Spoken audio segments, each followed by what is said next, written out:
મિત્રો પઠાણકોટ પહોંચી ગયા છે. જો તમે રિક્ષા અહીંયા છે ને પોપટની છાંસ જેવી. જમ્મુથી ટિકિટ લઈ લીધી છે પઠાણકોટની. ના સામે છે આપણી બસ છે, તો એમાં આપણે બેસી જઈએ.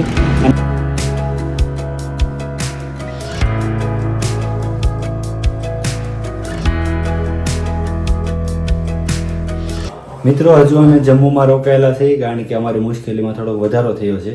કારણ કે હજી શ્રીનગરવાળો રસ્તો ખુલ્યો નથી અને હજી 4-5 દિવસ રસ્તો ખોલવાના કોઈ અંધાર નથી. તો હવે અમે થોડો પ્લાન ચેન્જ કર્યો છે, કારણ કે અહીંથી અમે પાછા પઠાણકોટ જઈએ છીએ અને પઠાણકોટથી ધર્મશાળાના અમુક એરિયા જે છે ત્યાં અમે ફરીશું 4-5 દિવસ, અને પછી અહીંયા રસ્તા ખુલશે તો ફરી પાછા જમ્મુ આવી જઈશું અને આપણી લદ્દાખ ટ્રીપ પાછી કન્ટિન્યુ કરીશું. તો મિત્રો અત્યારે અમે જઈએ રેલવે સ્ટેશને, અને રેલવે સ્ટેશનેથી જોઈએ કે ટ્રેન હોય તો પઠાણકોટ જતા રહીએ અને પઠાણકોટથી પછી આગળ ધર્મશાળા તરફ જઈશું.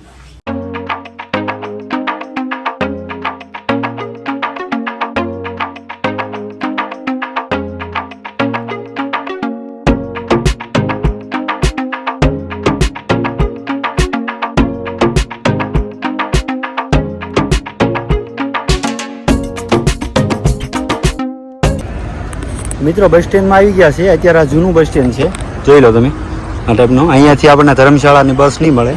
ધર્મશાળાની બસ લેવા માટે જો આ સાઈડમાં બસ આવે ત્યાં નવા બસ સ્ટેન્ડમાં જવાનું છે આપણે, તો ત્યાંથી આપણને ધર્મશાળાની બસ મળી રહી છે. અત્યારે આપણે જઈએ નવા બસ સ્ટેન્ડ તરફ. અને અત્યારે મિત્રો શ્રીનગરનો રસ્તો તો એકદમ બ્લોક છે, એટલે શ્રીનગર જવાના કોઈ ચાન્સ નથી અત્યારે. પણ આપણે જઈએ નવા બસ સ્ટેન્ડ બાજુ, અને જો ત્યાં આપણને મળે ધર્મશાળાની બસ તો ધર્મશાળા તરફ જઈએ. અત્યારે જોઈ લો આ નવું બસ સ્ટેન્ડ છે જમ્મુ કાશ્મીરનું. મિત્રો આપણે જમ્મુથી ટિકિટ લઈ લીધી છે પઠાણકોટની. ના સામે છે આપણી બસ છે, તો એમાં આપણે બેસી જઈએ. અને જોઈ લો તમે પ્રાઇસ 135 રૂપિયા છે એક પર્સનના. અમે છીએ 2 જણા, મારા અને મહેશભાઈના 270 રૂપિયા લીધા છે. તો મિત્રો અત્યારે જો તડકાનો થોડો તડકો લાગે છે, ગરમી, તો આપણે લઈ લીધું છે આઈસ્ક્રીમ. જોઈ લો આઈસ્ક્રીમ ભાઈ ગુલ્ફી લાંબી છે, મોટી બધી, અને એક ગુલ્ફીના 20 રૂપિયા. 2 લીધી છે અમે, 40 રૂપિયાની 2 થઈ છે. અને અત્યારે જો આપણી બસ પણ ધીમે ધીમે ચાલતી થઈ છે.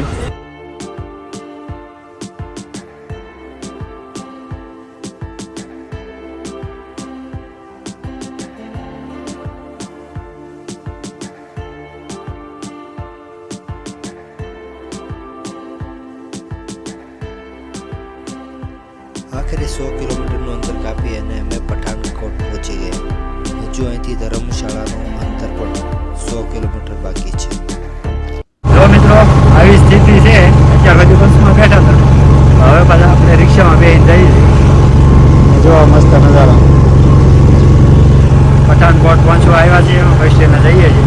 પઠાણકોટ પહોંચી ગયા છે. જો તમે રિક્ષા અહીંયા છે ને પોપટની છાંસ જેવી. જો આ બધી રિક્ષાઓ એવી જ છે, કંઈક અલગ જ લાગશે.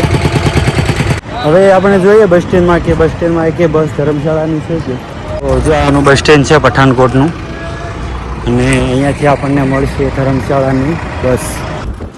તો આખરે મિત્રો અમને પઠાણકોટથી ધર્મશાળાની બસ મળી ગઈ. અમારી બંનેની ટિકિટ મળીને 412 રૂપિયા લીધા હતા, અને 412 રૂપિયા અમે પે કરી અને આ બસમાં બેસી ગયા.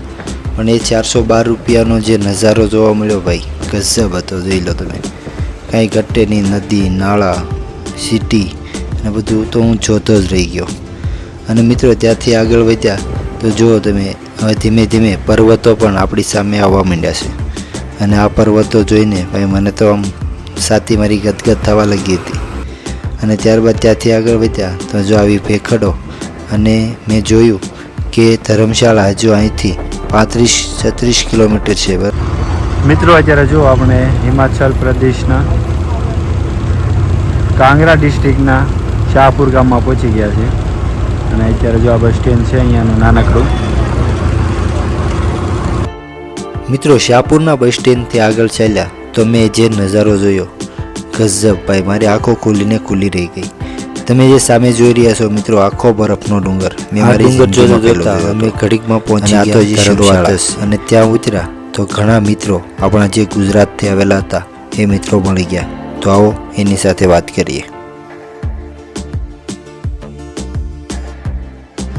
હવે મિત્રો કહેવાય ને કે જ્યાં જ્યાં ગુજરાતી ત્યાં સદાકાળ ગુજરાત. તો જોઈ લો આપણા ગુજરાતીઓની મોજ. જો આ બધા ગુજરાતીઓ જ છે આપણા.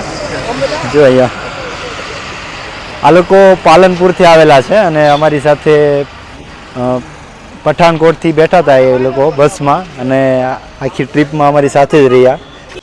હા, તો એ લોકો પણ અહીંયા ધર્મશાળામાં રોકાવાના છે આજે અમારી સાથે જ તે. મહેશભાઈ તો ગયા છે હોટલ ગોતવા અને આપણે હોટલ તરફ જઈ રહ્યા છીએ આગળ, કારણ કે એ હોટલવાળા ભાઈ એમને લેવા આવ્યા હતા. મહેશભાઈ ગયા છે હોટલ જોવા અને જો અમારી હાલત, એક પાછળ બેગ છે, એક આગળ છે અને આવી હાલત છે. એકદમ ઢાળ ચડવાનો છે. ઉપર તમને સિટી દેખાય.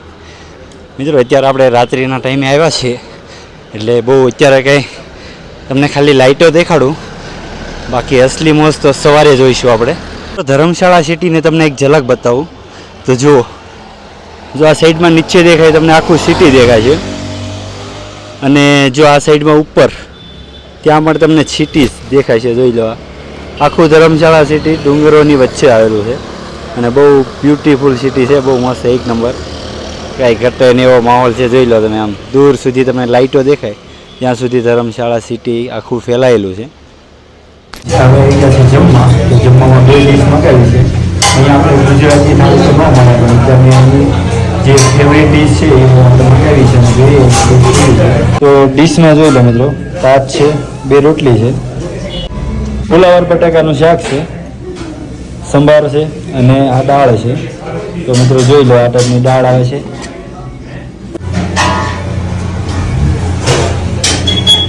જમવાનો સ્વાદ તો ભાઈ મસ્ત છે, એક નંબર, એમાં કાંઈ ઘટે નહીં. પણ આપણી ગુજરાતી થાળી બહુ યાદ આવે છે.